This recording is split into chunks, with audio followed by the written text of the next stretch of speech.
I feel like we're in the dog days of summer, and just we've been talking nonstop every week about COVID. You think we can do an entire interview without talking about COVID? No. Okay. We can try. There's lots of things I want to talk about though, but yeah, we Okay. can Okay. try. Okay, let's get the COVID out of the way first. And Okay. there's a lot of things, I think there's a lot of incredible initiatives that you're doing that I want to talk about as well. Okay. So, Awesome. all right. So, question that I got from a viewer just about 10 minutes ago. Why is Halton's youth vaccine eligibility further than the provincial rollout? That is a great question. So everything depends on supply from the province and the federal government and uptake by our Okay. residents. So there has been such an incredible response, thank you, Burlington residents, to getting vaccinated, that our appointments for existing eligibility are all booked for the next Um, 2 weeks. And so typically our public health department doesn't book farther than 2 weeks out to make sure that the supply is there, okay. so that they don't have to call people back and say, well, we only got this many instead of what we were expecting. And so they are planning to open the bookings on May 31st, because that's when they will clear out all the pre-existing people who had been in the queue for all the other reasons. And then they will have a better sense of the vaccines they received, and will be able to start booking appointments for that next stage. So I know folks are really wanting to get in the queue. But even if they had opened the booking system, which we could have, you're not getting an appointment inside of the next 2 weeks anyway, because Yeah. everyone who was ahead has taken those appointments. It's really due to the fact that we have had tremendous response from residents booking those appointments. I got my shot on the weekend, as you know. I saw that. Yes. Yeah. I was very happy about that. My whole family, three of us actually went in together. Three of Yeah. us. Two others had theirs earlier for different reasons, but we're all vaccinated now. So there's been great response, and that's great. We now in Halton have 61% of our residents who are at least Wow. one dose. Okay. Awesome. And so it's really the uptake. I can't speak for communities around us, but if they've got appointments, it means they're people who are eligible haven't taken them yet. True. So we So, don't have that. We have the opposite problem. We have so many people wanting appointments, and we just don't have the supply. So that's why that's the simplest way. But on the 31st, very first. Okay. they will have supply, and then they can start adding more appointments, and guaranteeing that when you call and book, you'll be able to get an appointment, and you'll actually be able to get vaccinated, because they can guarantee that the supply will be there. How'd you feel the next day or the day of? Or Totally fine, except my arm killed me okay. for 2 days. Still a little tender, actually, but you know what? I'll take it. It just felt like somebody was like pummeling me, or I'd done a hundred of these, yeah. So, and I talked to a few people like that. That's very common. I'm a side sleeper. Couldn't sleep on that side. Oh. But yeah, so it was really tender. But that's it. Like I will take that over, some of the other side effects of fevers, chills that some people have gotten, or fatigue, headaches. Yeah. What have you. So none of that. It was just a sore arm, really. Nothing much, but really, really. Really happy, and I think a lot of people are feeling more optimistic. I certainly am, because I was thinking, I've kind of been on lockdown in my house here, other than my daily walks with the dog, or drives, getting outside for fresh air, because you don't want to chance it till you're at least vaccinated. So Sure. I feel better about being I, able to go into the office. I feel like once this is done, you will be emceeing everything. So, so Right. Yeah, I know. I better count my privacy blessings yeah, while I can. exactly. Question. The second most, the question that we get asked second most. That's not very good English. Sorry. The stay-at-home Second order. biggest question you could ask, yes. Yes. So the stay-at-home order expires June 2nd. Step one starts on June 14th. So what happens in those 12 days of purgatory that nobody knows? Like, is it like a gray lockdown / stay at home order step 1 zone? Do you know? I would say we will probably wait to hear what the Okay. about. Yeah, so I don't know. I Okay. will get an announcement from the province about whether they're extending it or what it in fact means. So yeah, I mean the indicators are all going in the right direction. So it may be really good news that they're able to give us, hopefully a day or two before June 2nd. Yeah. But I think they're just really watching to see what the it's a combination of the vaccination rate going up and the infection rate going down, and we're seeing that for sure province wide. We're seeing that in Halton for sure, but we need a sort of a sustained period of that. But I'm hoping we'll have some better news from the province soon in the next couple of days. Awesome. I'd like to take if you can take a crystal ball out. Do you think Burlington will be fully open by August? I'm hoping we will. I'm hoping there will still need to be precautions, obviously. Yeah. I think, and on my town halls, so I do these telephone town halls, as you probably know, every couple of weeks, about every 8 weeks. And we get upwards of about 1,200 people on those calls, and it's a good mix of people, good demographics, all different ages and such. And we do these mini polls on town hall, and one of the questions that we ask every time is, once restrictions are lifted, how comfortable are you going to be to get right back out there and kind of take up where you left off? And the vast majority of people say they won't be jumping right back into business as usual. And so I think there's going to be sort of a wait and see that, folks who there will obviously be people who, get back to work and get back to things that they do. But I think everyone will kind of take it a bit slow to see. Yeah. How that affects, making sure the vaccine is okay. I'm sure some people won't venture out until they get shot number 2, and we're still learning about the vaccines and these variants, right? And will they respond to the vaccine? So there's still a lot of unanswered questions, but we have increased protections. Infection rate will go down, so there should be opening. There should be ability to gather and have restaurants open, have retail open, and all the things that are closed now. I'm reasonably optimistic that will come about. Hopefully sooner rather than later. And we're able to be where we are sooner than I expected in terms of vaccines, and so it's good news. I think it's really good news. At the same time, if you are vaccinated, you still need to wear a mask. Yeah, folks, still wash your hands. And the orders are still what they are. Don't gather with people outside your household, or stay. You can in small groups.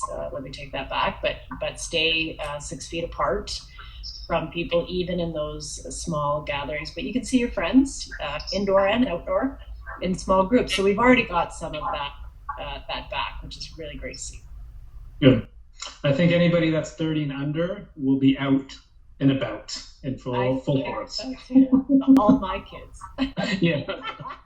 So. Old fogies that are. Yeah, just like us. Yeah. Yeah. So. I'll be out as soon as I can on an outdoor patio. I'll tell you that. I'm going to be same here. Patronizing our local businesses because that all of our indicators are that is one of the safer activities that you can do when we get back to being able to do more things. Sure. How much of a tip do you give when you do takeout? Minimum 20, sometimes more. Okay. All right. Cool. Yeah. Good answer. 20% for me too. Okay. May 2-4 has come and gone. How were people in Burlington? Any major tickets or any infractions? So not so much on the bylaw front. So what we heard about was the beach parking, which we instituted, and fireworks. So what do you want to talk about first? You can talk about anything. Go ahead. Well, let's talk about the beach parking. So we implemented, as you know, the paid parking. It's only on Saturdays and Sundays. So holiday Monday, you get to park for free. Any weekday holiday, you get to park for free, and it's only between May and September. So Saturday, Sunday, we handed out 615 free parking passes to residents, which is pretty amazing given that there's only about 200 spaces down there. So, so obviously a lot of Halton residents coming, knowing about the parking passes, getting them. Our staff will be there again, and our parking attendants are on site 8 a.m. to 8 p.m., which is in line with the hours of the paid parking period. So you can come anytime within that window, talk to a parking attendant, show a Halton driver's license, and get your free pass to park there. Because we recognize when we instituted the fee that Halton residents pay through their property taxes for a good portion of the park. But it doesn't cover everything. And so partly the fee is to recoup some of the costs, especially from users who don't contribute in their property taxes, so that we can keep those additional costs off the tax base and protect our taxpayers. So that's the long and short of why it's there. And also kind of encourage people to look at alternatives, transit, walking, cycling, walking a little further. You can still park downtown for free all weekend. And if you can, make the hike, we do have a pickup and drop off area to make that easier. And some people do that. And so that helps. There's not enough parking at the beach for all the people that want to use it. And there won't be. We're not going to pave the beach to be a parking lot. So there's always been high demand, and there's always been more demand for parking than supply. And so by having the fee, we're hoping we can encourage a little bit more, different use of the parking and cut down on the demand a little bit for that by encouraging people to take other means or park elsewhere further afield. So in addition to that, they handed out, I believe it was about 77 tickets. So 77 tickets for parking tickets. Not bylaw enforcement. And about a third of those were parking in restricted areas, so illegal parking. So, don't do that. That's why our parking attendants are there. Don't park on a gas line. Please. Yeah, I remember you telling us about that last week. Roadway. You know what? Yeah. Don't block somebody else in and make it almost impossible to get out. Find a legal spot. About 24 or so were parking. People didn't pay. And we recognize it's new. So people can, there is a process if you want to complain about your ticket and get a reduction. You can come and talk to our staff, and I think they'd be reasonable given this is the first weekend that we've implemented it. Maybe people didn't see the signs, whatever. And then we had quite a number, close to 20 parking overnight or into the wee hours. So between 11 p.m. and 7 a.m. and the beach is closed. You're not allowed to have bonfire parties or set off fireworks and all of that stuff. So there was quite a number issued for after hours. So that's kind of the summary. We towed 4 vehicles. If you are parking on the gas line, we are going to tow you. 0 tolerance policy. Yeah. It's not safe. And you said that was jet fuel, wasn't it? Sorry? Isn't that jet fuel? It is jet fuel. Yeah. So. It's jet fuel that goes straight to Pearson. Yeah. Okay. So yeah, we really don't want people doing that. And there were barricades. We put up wooden barricades. We've got a longer term plan that most of council recently endorsed to repurpose some of our armor stone so it looks a little better. We'll need to fill in a few gaps, put up some flower planters near the entrance, so make it look a little prettier while we're also trying to protect people from parking illegally on the gas line. But that is, but only 4, which is better than previous years. I mean, it was an absolute gong show last year until we added the resources and staff, but it cost us $200,000. $200,000. And that's a lot of money for taxpayers to absorb 100%. And so the parking fee helps keep it off the tax base for Burlington residents exclusively, because we know we get visitors from all over. So it's a bit of a way to share the costs while giving our Halton residents their 10 food passes. So cool. And then firework infractions, did you give out a lot of those? So I haven't found out how many tickets we might have issued. It's a really tough one. because a couple of things. You are allowed to set off fireworks on private property certain days of the year. Victoria Day is one of those days. So that is permitted. There are some restrictions, and there's hours of restrictions. So don't do it at 2 a.m. That's not respectful for your neighbor, for your neighbor's pets. I've heard them all weekend. I live downtown. They were going off all weekend, all around me, till all hours of the night. That's not respectful. So if people are going to set off fireworks, do it right at dusk for a few minutes and then go to bed and call it a day. It is absolutely illegal to set them off in public parks.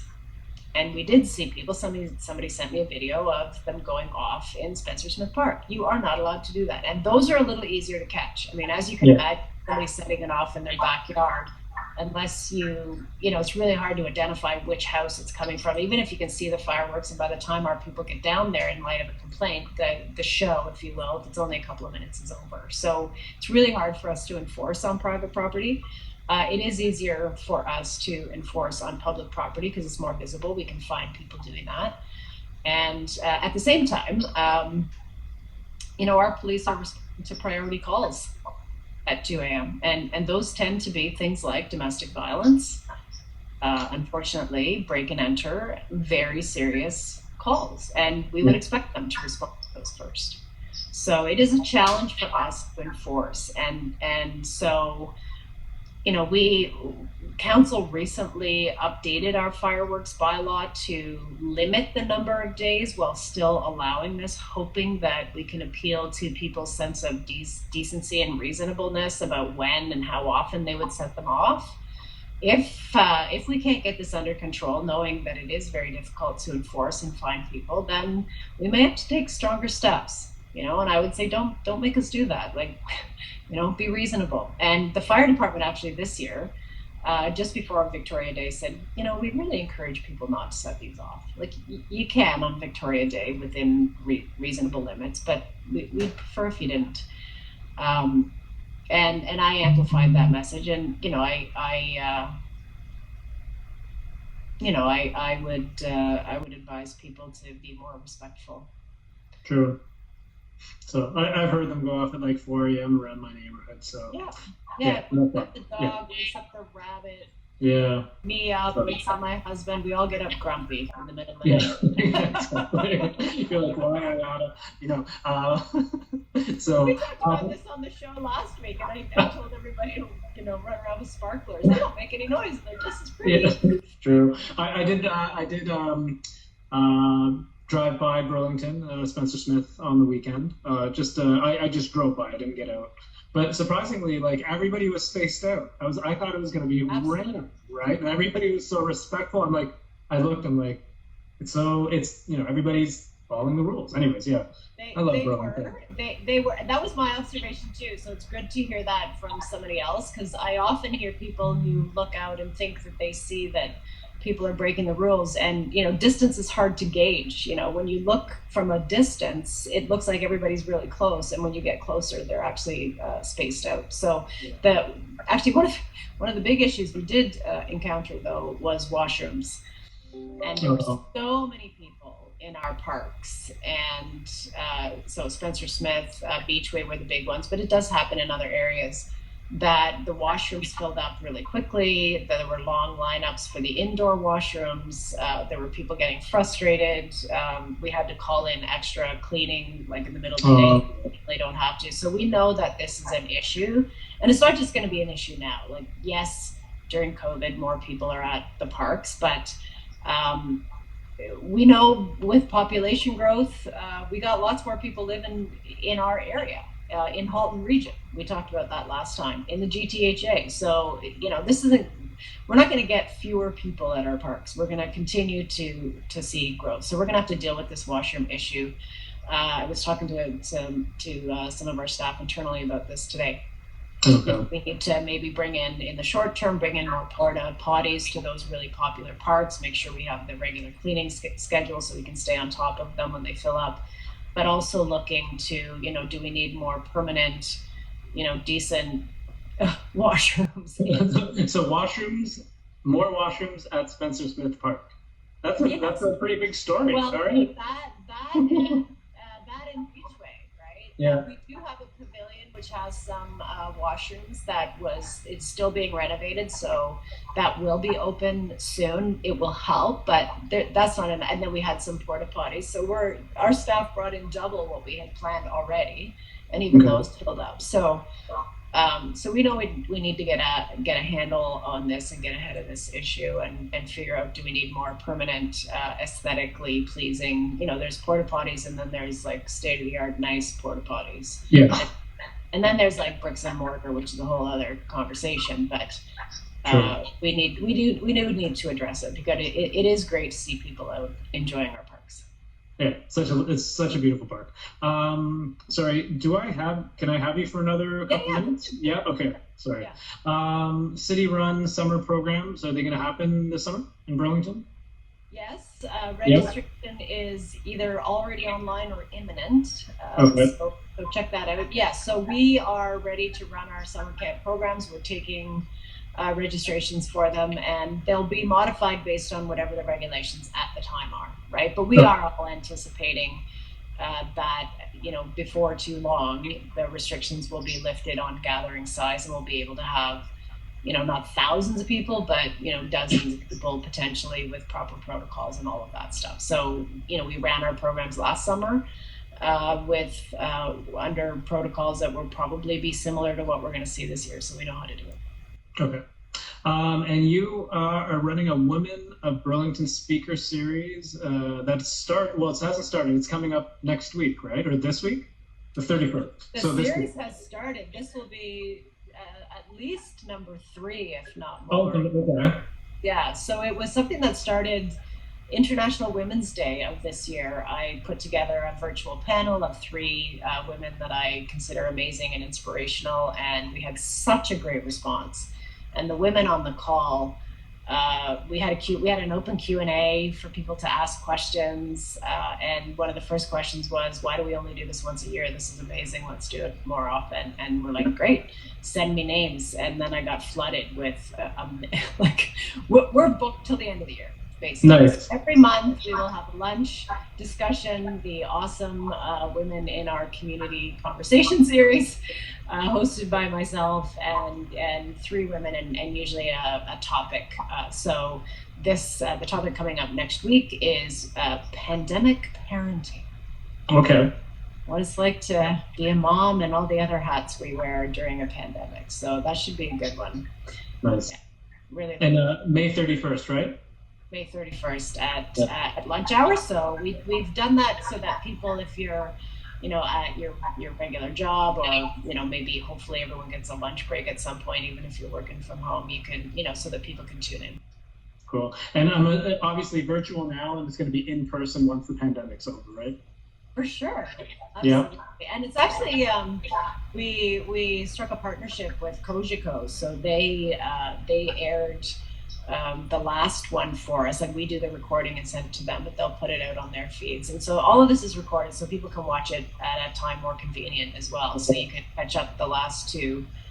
Don't ask me where the link to find those, but if you look it up, we'll do an article up. Just email my office. They know all that stuff. Yeah, I will. And yesterday actually marked the 1 year since George Floyd's murder. Right. What is Burlington doing to fight anti-Black racism? That's a great question. So we have embarked on quite a significant journey in the city, and it actually builds on steps that we were already taking. So even before last year, council put in the budget money for a consultant to do an internal audit review on city hall staffing. What are our processes? What barriers are there? What's our current diversity makeup? What can we do to increase the number of, the diversity on our staff? Things like that. So that work is underway. It was, as you can imagine, put on pause during COVID, because what was required simply wasn't feasible during the pandemic. But we're looking to pick that work up again. And then separately, myself and my colleague councillor Nissan, who has been a huge advocate of diversity, equity, inclusion, equality. Before he was on council, he started with others the One Burlington Festival to celebrate different faiths and cultures. That's an annual festival that, again, we haven't done for 2 years because of the pandemic, but we'll pick back up again. They've done some virtual events. We've been engaged in one-on-one conversations with members of our Black community, our Indigenous community, Asian folks in our community throughout the year, to learn about experiences, to talk about what we can do to foster and encourage inclusion more broadly in the city. So we know, we have work to do at City Hall, but also we want to encourage the community to accept equity, diversity, inclusion. We updated our naming policy. So when we look to name streets or trails or parks or anything like that, to look at it through an equity, diversity, inclusion lens. We have a policy coming forward in June. Update on our sponsorship and donation policy to add similar language. We will expect people to sign on to the Halton Equity, Diversity, and Inclusion Roundtable Charter of promoting diversity if they want to sponsor or donate to the city. So these are some of the things that we're trying to do, and just educating ourselves, right? I mean, the stories that I have heard over the last year from members of our community about racism that they have experienced have been heartbreaking. And I know what it's like to be discriminated on the basis of being a woman, but I have no experience in what women who have that to deal with. But also then you layer in a visible minority, somebody from another country who speaks a different language, and the discrimination that they have faced in our own city. Yeah. Talk to our young people about discrimination profiling that they received from members of the community, and so that happens. It happens now, and so acknowledging that, allowing a safe place for those stories to be told, and for us, it was myself and my counselor. So obviously, very, very safe environment for people to talk about their stories and for us to think about how we can address it. So, we're starting to make those changes internally at the city. And we'll continue to do more. My office is looking at diversity training, and that may be a recommendation that comes out of what the consultants' work is doing, but we are looking to maybe do that in advance of that. So lots of good things happening. And, in addition to the things we were doing before. So we recognize special days of the year that are meaningful to different cultural groups.